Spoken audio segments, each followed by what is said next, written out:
Hello, my name is Heaven Salinas, and I'm currently attending West Texas A&M University.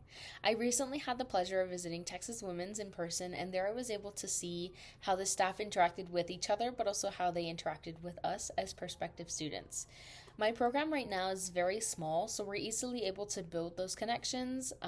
With our professors professionally but also personally. And at WT, there's a phrase that us as students that we are more than just a number, and I feel like those staff student interactions play a really big role in that.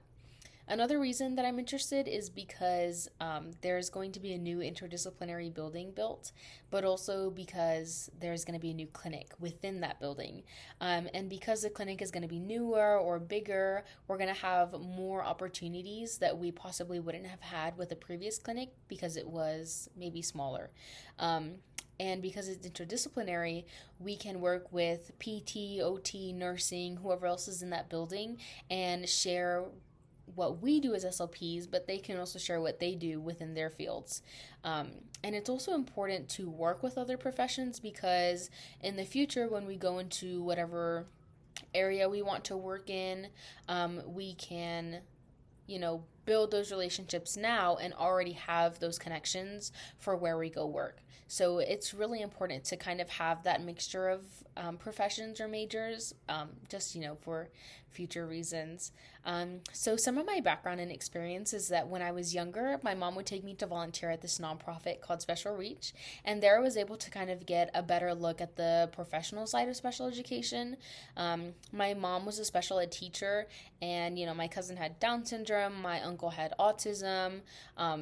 Or they currently have it, sorry. So, I was able to see the non professional side or the more personal side compared to the professional side, and seeing an SLP actually work and, communicate with the participant and help them communicate with us their wants and their needs. So Special Reach provides enrichment programs for those with intellectual and physical disabilities during the school year and the summer, but it also provides respite for caregivers. I still volunteer there every summer, and it's one of the things that I look forward to the most in my summer times, just because, it's kind of where it lit my fire. It fills my cup to volunteer for them.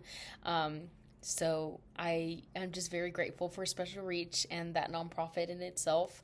But I hope to work with them in the future as well. In my current day-to-day life, I work at WT with a program called Where the Learning Continues. It's where adults who have intellectual disabilities can achieve a college level certificate. And I just go in and I assist the main teacher in helping the students with whatever work they need to complete, whether it's reading, math, online assignments, studying for a test, communication class. I just kind of go in and, be with them. And on Wednesdays we eat lunch, and that's my favorite part as well. So I love working with that population, and I hope that it's in my future at some point. It's one of the things that I'm also most passionate about. So yes.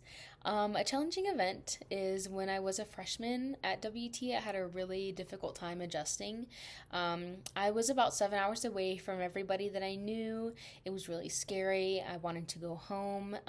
However, I knew that I was always going to stay just because I feel like I'm very resilient, even without, WT and everything.